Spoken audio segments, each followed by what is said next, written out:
രാജ്യസഭാ തെരഞ്ഞെടുപ്പിൽ 30 സീറ്റുകളിൽ BJP ജയിച്ചതോടെ ഭൂരിപക്ഷത്തിന് ഇനി വേണ്ടത് വെറും 4 സീറ്റുകൾ മാത്രമാണ്. 240 അംഗ രാജ്യസഭയിൽ 121 ഭൂരിപക്ഷത്തിനായി വേണ്ടത്. ഏപ്രിലിൽ ഒഴിവ് വരുന്ന 56 സീറ്റുകളിലേക്ക് നടത്തിയ തെരഞ്ഞെടുപ്പിലാണ് 30 സീറ്റുകളിൽ BJPയുടെ ജയം. ഇതിൽ 20 സീറ്റുകളിൽ എതിരില്ലാതെയാണ് BJP ജയിച്ചിരിക്കുന്നത്. 10 സീറ്റുകളിൽ തെരഞ്ഞെടുപ്പിലൂടെയാണ് BJP പ്രതിനിധികളെ രാജ്യസഭയിലേക്ക് അയച്ചത്. ഇതോടെ രാജ്യസഭയിൽ NDA സഖ്യത്തിന്റെ അംഗബലം 117 NDAയുടെ 117 എംപിമാരിൽ 97 പേരും BJPയിൽ നിന്നുള്ളവരാണ്.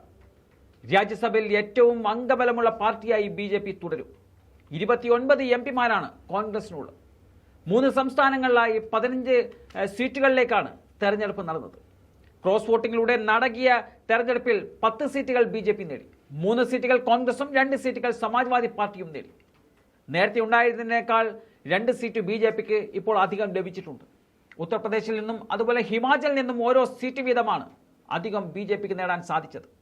ഹിമാചലിൽ കോൺഗ്രസിലെ 6 MLAമാരും 3 സ്വതന്ത്രരും BJPയുടെ ഹർഷ് മഹാജനെ വോട്ട് ചെയ്തതോടെ കോൺഗ്രസ് സ്ഥാനാർത്ഥിയായ അഭിഷേക് മനു സിംഗ്വി അപ്രതീക്ഷിതമായി തോൽവി നേരിടുകയായിരുന്നു. ഇരു സ്ഥാനാർത്ഥികൾക്കും 34 വോട്ട് വീതം ലഭിച്ചതോടെ നറുക്കെടുപ്പിലാണ് BJP ജയിച്ചത്. UPയിലെ 10 സീറ്റുകളിൽ BJP 8 നേടി. സമാജ്വാദി പാർട്ടിക്ക് 2 സീറ്റും.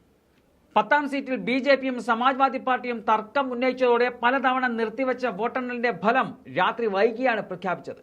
ഈ സീറ്റിലേക്ക് സമാജ്വാദി പാർട്ടിയുടെ ആലോക് രഞ്ജനും BJPയുടെ സഞ്ജയ് സേട്ടും തമ്മിലുള്ള മത്സരത്തിൽ സമാജ്വാദി പാർട്ടിയുടെ 7 MLAമാർ കൂറുമാറി വോട്ട് ചെയ്തതോടെ അവിടെ BJP ജയിക്കുകയായിരുന്നു. അംഗബലം അനുസരിച്ച് 3 സീറ്റുകളിൽ ജയിക്കേണ്ട സമാജ്വാദി പാർട്ടിയുടെ 3ാം സ്ഥാനാർത്ഥി പരാജയപ്പെടുകയായിരുന്നു. ജയ ബച്ചൻ, റിട്ടയർഡ് IAS ഓഫീസറായ അലോക് രഞ്ജൻ എന്നിവരാണ് വിജയിച്ചത്. സമാജ്വാദി പാർട്ടിയുടെ ചീഫ് വിപ്പ് മനോജ് പാണ്ഡെ ഉൾപ്പെടെ 7 MLAമാരും ഒരു BSP MLAയും BJPക്ക് അനുകൂലമായി വോട്ട് ചെയ്തതോടെയാണ് BJP ജയിച്ചത്. കർണാടകയിൽ കോൺഗ്രസിനെ അട്ടിമറിക്കാൻ ശ്രമിച്ച BJPക്ക് വലിയ തിരിച്ചടിയാണ് അവിടെ നേരിട്ടത്.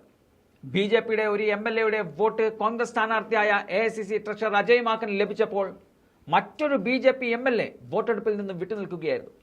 യശ്വന്ത്പൂരിൽ നിന്നുള്ള ST സോമശേഖറാണ് വിപ്പ് ലംഘിച്ച് ക്രോസ് വോട്ട് ചെയ്തത്. അബേൽ ശിവറാം ഹെബ്ബാർ MLA ആണ് വിട്ടുനിന്നതും. അതോടെ അജയ് മാക്കനെ കൂടാതെ ഡോക്ടർ സയ്യിദ് നസീർ ഹുസൈൻ, GC ചന്ദ്രശേഖർ എന്നിവരെയും കോൺഗ്രസിന് കർണാടകയിൽ നിന്നും രാജ്യസഭയിലേക്ക് എത്തിക്കാനായി. അതേസമയം NDA സഖ്യമായി മത്സരിച്ച് പരാജയപ്പെട്ട JDSന്റെ കുപേന്ദ്ര റെഡ്ഡിക്ക് BJPയിൽ നിന്നും ലഭിക്കേണ്ട വോട്ടുകൾ ലഭിക്കാത്തത് മുന്നണിയിൽ ഇപ്പോൾ വലിയ പ്രതിസന്ധിയാണ് സൃഷ്ടിച്ചിട്ടുള്ളത്.